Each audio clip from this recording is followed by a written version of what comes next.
जय श्री राम। सभी भक्तों को बाबा दिव्यदास का बहुत बहुत आशीर्वाद। आज श्रावण शुक्ल पक्ष की 10वीं है। गुरुदेव की आज्ञा हुई कि आप लोग के सम्मुख कुछ रामचरितमानस, जो कि हमारे जीवन का आदेश है, आदर्श है, नियम है, कानून है, संविधान है, रूल्स है। रामचरितमानस मानव मात्र के लिए,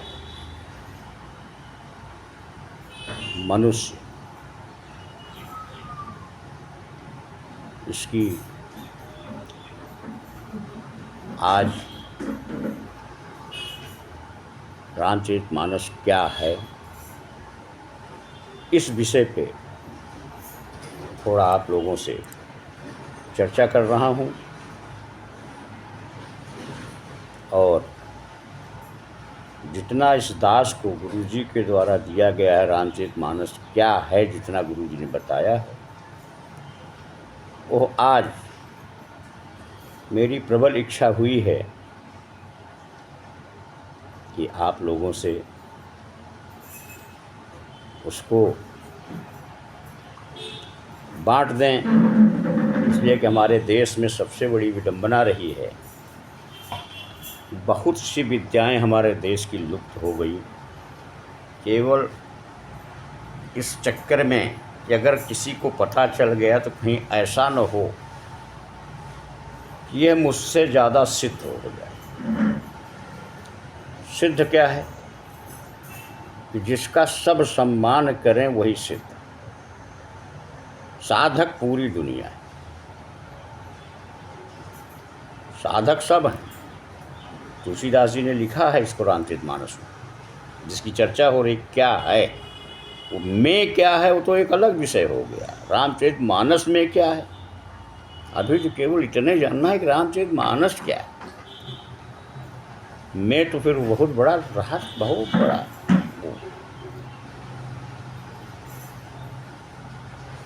रामचरितमानस, मानव जीवन में कोई ऐसी समस्या नहीं जिसका उत्तर है, हर प्रश्न का उत्तर। और किसी को शक हो तो आप अपना प्रश्न मेरे पास भेजिए, मैं रामचरितमानस की चौपाई आपका उत्तर दे दूंगा लिख करके। ये आपके प्रश्न का उत्तर है, और वही 100% होगा। किसी भी समस्या का, शादी का हो, विवाह का हो, बच्चे का हो, पढ़ाई का हो, लिखाई का हो, नौकरी का हो, प्रमोशन का हो, घर का हो, मकान का हो, दुकान का हो, इज्जत का हो, कुछ भी हो, स्वास्थ्य हो, जिसमें सबसे ज़्यादा जरूरी होता है जीवन में स्वास्थ्य। रतन टाटा जी ने कोरोना पीरियड में एक वाक्य कहा था, जिसके लिए उनको मैं दिल से प्रणाम करता हूँ।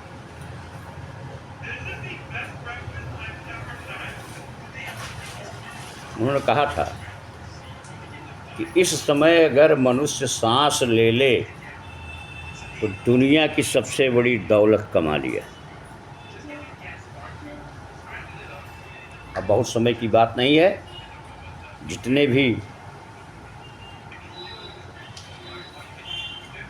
इस वीडियो को देखेंगे सबके सामने गुजरी हुई बात है। 2020 आज जीवन में, और सत्य घटना तो मैंने देखा जब अपनी आँखों से, तो ये थी कि हरिद्वार महाकुंभ था 2022 में था कि 21 में था, हरिद्वार महाकुंभ था। तो वहाँ जब कोरोना काल फैला, बड़े बड़े हमारे संत महात्मा दिग्गज पुरुष कोरोना के काल के गाल में आ गए। 9 दिन मैं भी वहाँ पे विश्राम किया था। उसके बाद गंगा मैया से प्रणाम करके, संत भगवानों से प्रणाम करके, उनके चरणों में दंडवत प्रणाम करके निकल पड़े। इसलिए कि तुलसी धन धाम शरीर लो। जब तक आपके पास स्वस्थ शरीर है तब तक आप सर्विस कर सकते हैं, बिजनेस कर सकते हैं, धर्म के प्रति आस्था बोल सकते हैं, धार्मिक कार्य कर सकते हैं। धर्म क्या कहता है? वो ये कहता है कि अपना पेट तो भरो, रहीमन उतना दीजिए। रहीमदास जी कहते हैं कि रहीमन उतना दीजिए जामे कुटुम समाए, आप न भूखा रह सकूं साधु न भूखा जाए। हे परमात्मा, मुझे उतना दीजिए कि मेरा अपना घर परिवार, बाल बच्चे, हित मित्र, नात रिश्तेदार सबका पेट भर सके, और कोई हमारे पास साधु संत महात्मा हैं उनका भी पेट भरा जाए। यहीं पे सत्य घटना है। बोईसर में एक प्रवीण कुमार सेठ जी हैं। उनका एक नियम है, वो मैं देख रहा हूँ। मैं फेल हो जा रहा हूँ लेकिन वो नहीं फेल हो रहा। जब से हमारी उनकी मुलाकात हुई है, जब भी मैं यहाँ इस क्षेत्र में आता हूँ, इस समय मैं महाराष्ट्र और गुजरात में भ्रमण कर रहा हूँ। प्रेजेंट टाइम पे बोईसर पे निवास स्थान है। वो प्रवीण सेठ गुरु जी के ज़माने में उनको गुरु जी बहुत मानते थे, ऐसा प्रवीण सेठ कहते थे। और भाई मैं भी मानता हूँ, इसलिए कि सुर नर मुनि सबकी यह रीति स्वार्थ लाई करी सकती थी। और जो भी वस्त्र मैं पहनता हूँ प्रवीण सेठ भी मुझे पहनाते हैं, और उन्हीं के द्वारा दिया हुआ वस्त्र पहनता हूँ। मैंने आज तक वस्त्र नहीं खरीदा अपने लिए, और किसी के लिए भी नहीं खरीदा, इसलिए कि जब अपने लिए नहीं खरीदा दूसरों के लिए। बाबा जी जो हैं फलाहारी हैं, तो हाल के लिए चावल दाल की व्यवस्था नहीं ये करेंगे। ये सोच के फलाहारी बाबा के पास नहीं जाना चाहिए, इसलिए कि बाबा के पास तो वो सेवा है कि जो उसके पास उपलब्ध है, वो अपनी व्यवस्था किया हुआ है। आपको अगर कुछ और एक्स्ट्रा चाहिए तो आपको अपनी व्यवस्था करनी पड़ेगी। आश्रमों में लोग कमेंट करते हैं कि ये नहीं ठीक था, वो नहीं ठीक था। अरे वो संत महात्मा जो है अपने सुख के लिए उस आश्रम को बनाया है। आप आ रहे हैं, आपकी सेवा कर दे रहा है, तो आप समझिए कि बहुत बड़ा एहसान कर रहा है वह।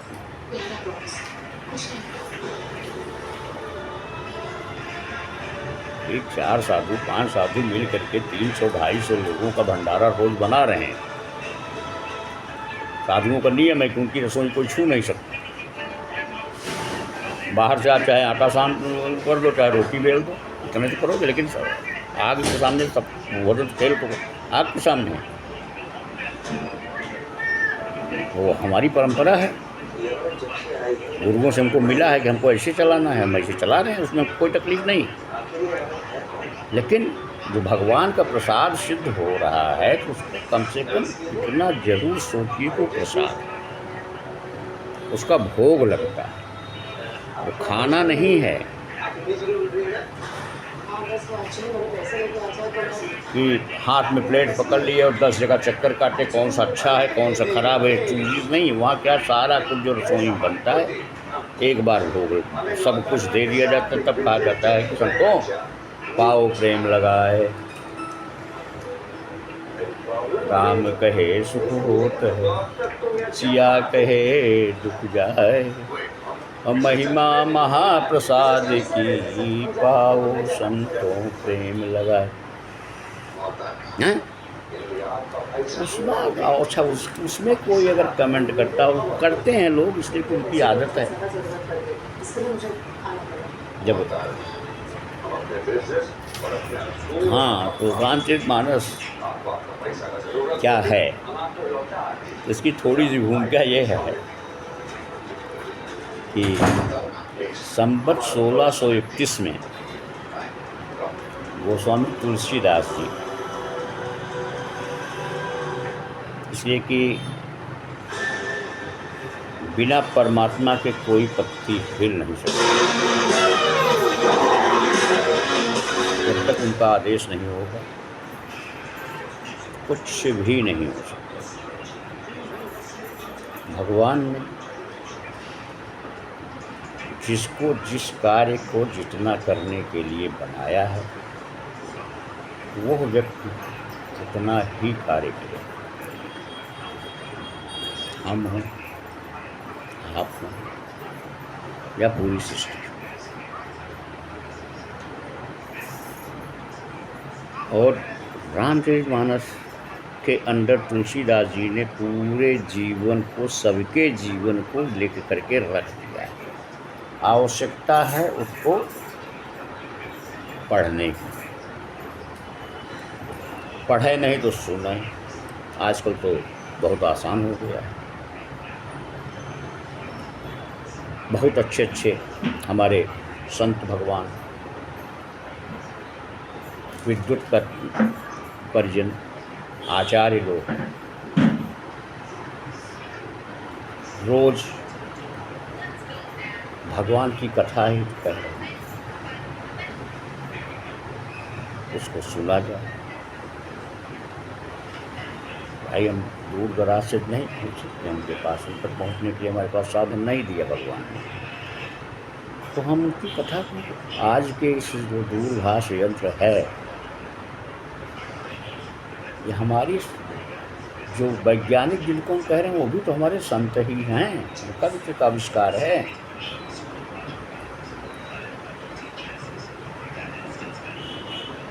सब फार्मूले पे तो टिका है।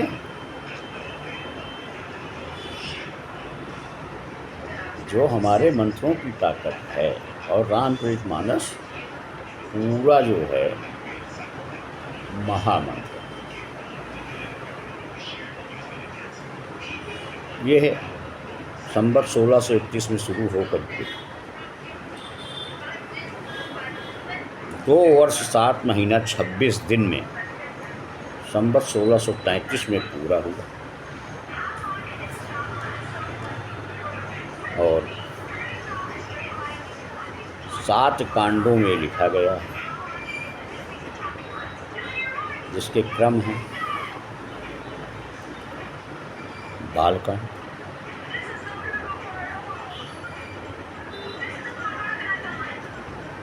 अयोध्या कांड, अरण्य कांड,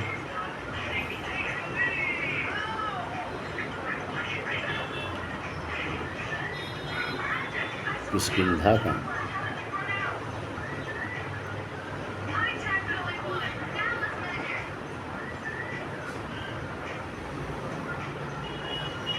सुंदरकांड, लंका कांड,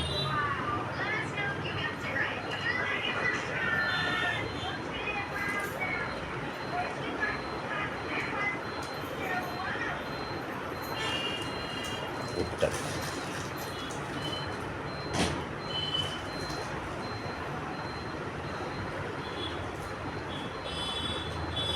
और इसको पूरा करने के बाद गोस्वामी जी चले गए काशी। वहाँ माता अन्नपूर्णा और भगवान भोलेनाथ को रामचरितमानस सुनाए।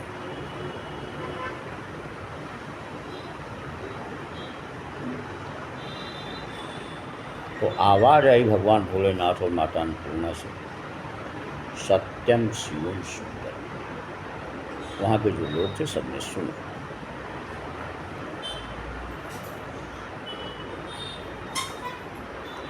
पूछी राजी,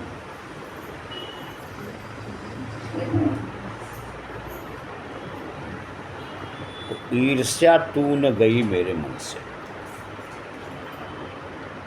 भीषण बुद्धि लिखा।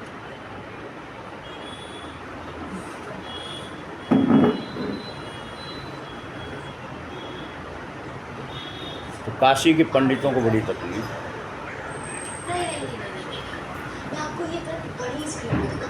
और हर जगह ये होता है। कोई अगर दुनिया में आगे बढ़ना शुरू होता है तो लोगों को तकलीफ होती है और उसके पीछे लग जाते हैं ठीक उस तरह से जैसे केकड़ा। आपको कथा सुना दूँ, अटल बिहारी वाजपेयी के ज़माने की है, जब उन्होंने पोखरण में परमाणु कथा, क्या है, सत्य कथा है। अब चूँकि अटल जी हैं नहीं गवाही देने के लिए, नहीं तो मतलब यहाँ तक मैं कह सकता था चलिए पुछवा दें। इन्होंने पोखरण का परमाणु परीक्षण कराया और विश्व की किसी की सैटेलाइट जो है पकड़ नहीं पाई कि परीक्षण हो गया। या क्या था, अटल जी ने अमेरिका जा करके उनके राष्ट्रपति रीगन को ये कह दिया था कि हमारे यहाँ से ज़्यादा सुंदर विश्व में कहीं केकड़ा होता ही नहीं, वो आप मंगवा के देख लीजिए। वो लोग केकड़ा खाते हैं, भोजन है उनको। और अटल जी ने कहा मैं भी भेज रहा हूँ, आप और देशों को भी मंगवा लें। भाई एक देश का राष्ट्रपति चाहे तो दूसरे कौन सा ऐसा देश का राष्ट्रपति है कि जो कहेगा कि मैं इसको नहीं करूँगा। और वो केकड़ा जैसी चीज़, सब अपना अपना केकड़ा भिजवाए, कोई छोटा छोटा केकड़ा भिजवाए, कोई बड़ा बड़ा केकड़ा भिजवाए। मतलब हमारा हाथ फैल गया तो आप सोच सकते कितना बड़ा बड़ा। सबके पैक डब्बे में गए और भारत के केकड़े जो हैं खुले डब्बे में गए। जब उसको चेकिंग हुआ तो प्रेसिडेंट साहब ने कहा भाई ये खुला क्यों है, इंक्वायरी हुई। तो अटल जी फिर गए वहाँ पर, कहे ऐसा है कि भारत का केकड़ा बाहर नहीं निकलेगा इसलिए खुला है। और डंडी अपनी जो है हिला दिया, उसमें केकड़े चढ़ना शुरू हुए। तो एक केकड़ा जैसे चढ़ने की कोशिश किया, दूसरा केकड़ा उसके पीछे लटक गया, तीसरा केकड़ा उसके पीछे लटक गया। तो जैसे वो पूरा टॉप पे पहुंचने की कोशिश करता, तब तक चौथा केकड़ा जो है और लटकता था, खट से गिर जाता था नीचे।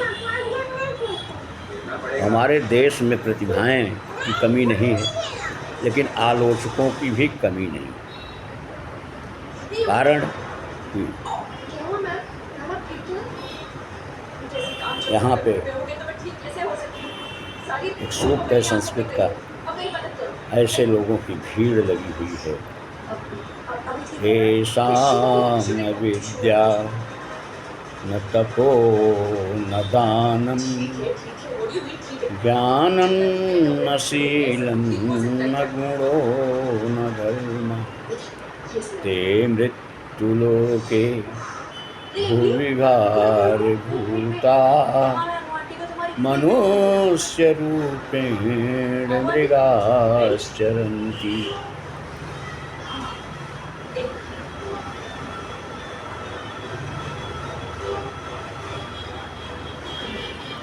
और जीवन की शैली में समय में न तो कोई परिवर्तन हुआ है न होगा। जैसा कल था वैसा आज है, ये ऐसा आज से दिखता चला जाएगा। इसलिए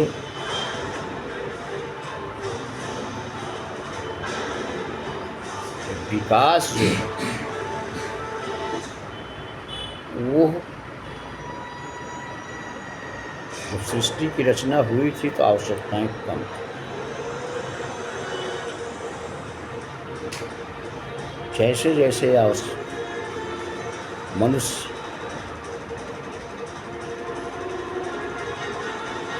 बढ़ा तो वैसे वैसे आवश्यकताएं उसकी बढ़ना शुरू। मनुष्य के अलावा भगवान ने कोई ऐसा जीव नहीं बनाया है, कोई ऐसा देह शरीरधारी नहीं बनाया है कि जिसके पास कलेक्शन की भावना हो।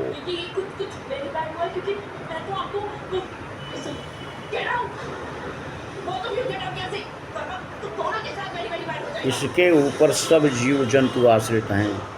ये खेती करेगा तो चूहे भी खाएंगे, बिल्ली भी खाएंगे, चींटी भी खाएगी, सब खाएंगे, लेकिन ये किसी से नहीं खाता। ये केवल मेहनत करता है, दिमाग लगाता है। तो जो जितना ज़्यादा दिमाग को लगा दिया है, जितना ज़्यादा इसका इस्तेमाल किया है, वो उतना ज़्यादा, जिसको कि कह सकते हैं कि स्वर्ग और नरक, स्वर्ग का वास करना जिसको कहते हैं वो यह है कि आपको समय से भोजन मिल जाए, आपको वस्त्र मिल जाए, अस्वस्थ होने पर दवा मिल जाए, कहीं जाना हो तो वहाँ जाने के लिए सोचना ना पड़े कि किराया भाड़ा कैसे आएगा। गाड़ी तो है लेकिन पेट्रोल के लिए सोचना है। गाड़ी तो ले लिया EMI पे, लेकिन चलाने के लिए पेट्रोल चाहिए, उसके लिए सोचना है। ऐसा ना, जहाँ इच्छा करे तो चाबी लगे गाड़ी चली जाए। और कभी भी जीवन में अनुभव है कि घर पे अगर गाड़ी खड़ी करते हो तो उसका टैंक फुल हमेशा होना चाहिए। जब आप गाड़ी बाहर जाती है उसके बाद जो एंट्री होती है वो टैंक जो है पेट्रोल उसका, डीजल उसका फुल होना चाहिए। गैस की है तो गैस उसका फुल होना चाहिए, बैटरी की है तो बैटरी चार्ज।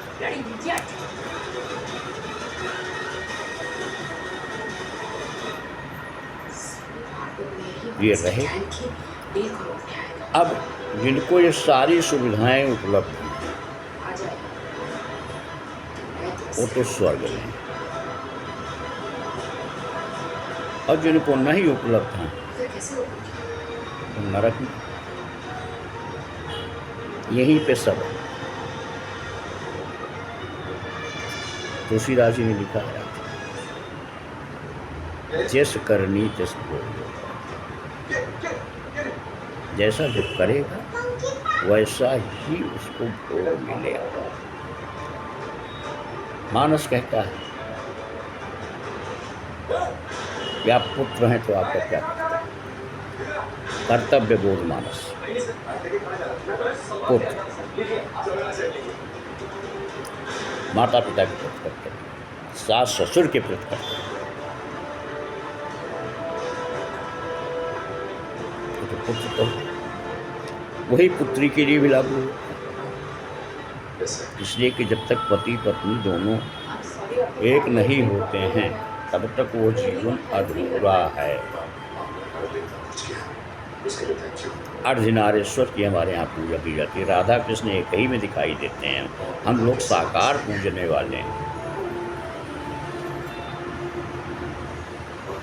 और साकार की पूजा ये कहती है कि पुत्र और पुत्री का धर्म अगर आप नहीं निर्वाह कर सकते हैं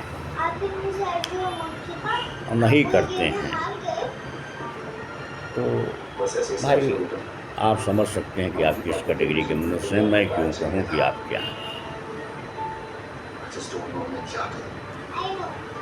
इसलिए कि साही मरे मूल के मारे, हम संतन से कहा है अगर कुछ मुँह से निकल गया, आपको बुरा लग गया तो कल जो है 10 मीडिया और लेकर के बाबा जी को छाप लो।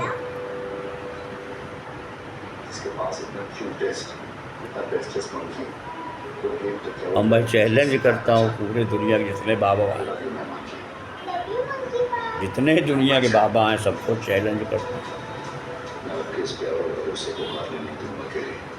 कुछ भी करके आपको आपका रहना जरूर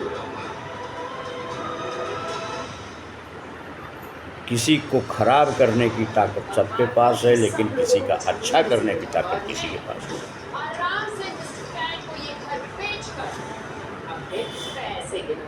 सबसे बड़ी तंत्र मंत्र यंत्र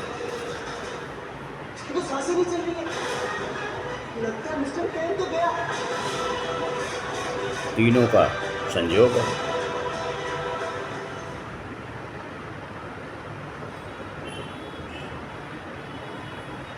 तंत्र क्या है, मंत्र क्या है, यंत्र क्या है? तंत्र है शरीर, मंत्र है इसके अंदर का मन, और तंत्र और मंत्र दोनों को जोड़ दिया जाता है तो तैयार होता है यह यंत्र।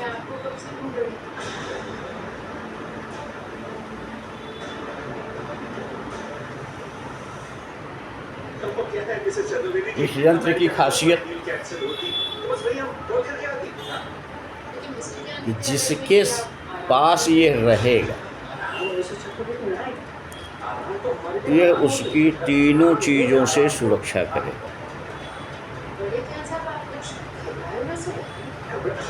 शारीरिक कष्ट नहीं होने पाएगा उसको जब तक ये रहेगा, आर्थिक कष्ट नहीं होगा, और आर्थिक कष्ट नहीं होगा तो मानसिक कष्ट नहीं होगा।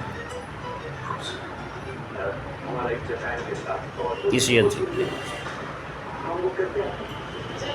अब मार्केट से 5 रुपए का आपने लिया,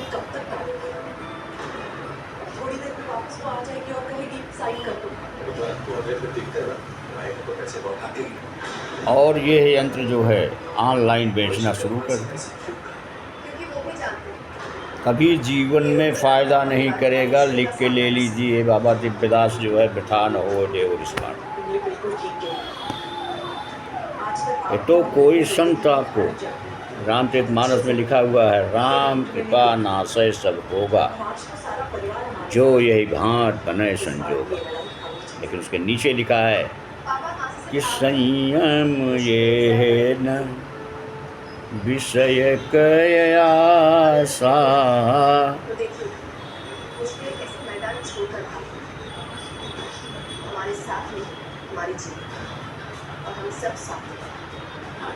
अब यहीं पे वाणी को विराम करते हैं, और अगर आप लोगों को मेरा प्रवचन, मेरी वाणी रामचरितमानस के आधार पर सत्य लगे तो उसको शेयर करिए, सब्सक्राइब करिए,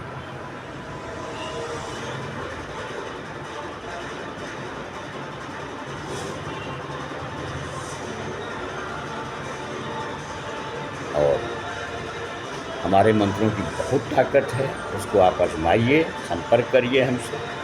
कोई भी कार्य आपका हो जिसको आप चाह रहे हैं, नहीं हो पा रहा, 2 साल से 3 साल से आप अटके पड़े हैं, उसके लिए मंत्र आपको दिया जाएगा। उस मंत्र को आपको जपना पड़ेगा। आप मंत्र को जपिए,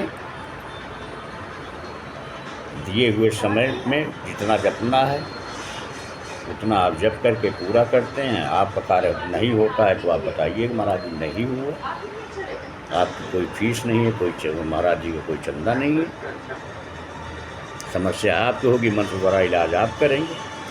हम क्यों करें आपके लिए भगवान से पूजा? अगर हम इतने ही लायक होते यार तो अपने लिए कर लेते, आपके लिए क्या तो पूजा करेंगे? यही है सत्य, और रामचरितमानस है सत्य। कर्म प्रधान विश्व है, जैसा जो कर्म करेगा वैसे उसको फल मिलेगा। बाकी तो जीवन है, आए हैं चले जाएंगे, लच्छेदार भाषा का इतनी बोल करके नाच गा करके तब अपना अपना वो है। दुनिया में किसको क्या अच्छा लगता है? जरूरी थोड़ी जो आपको अच्छा लग रहा है मुझे अच्छा लगे, जो मुझे अच्छा लग रहा है आपको अच्छा लगे, बिल्कुल नहीं। और ना ऐसा होगा कभी।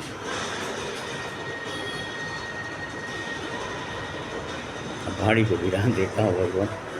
बहुत कुछ पता नहीं क्या। अब गुरु जी कह रहे हैं कि गुरु जी की प्रार्थना कर ली जाए।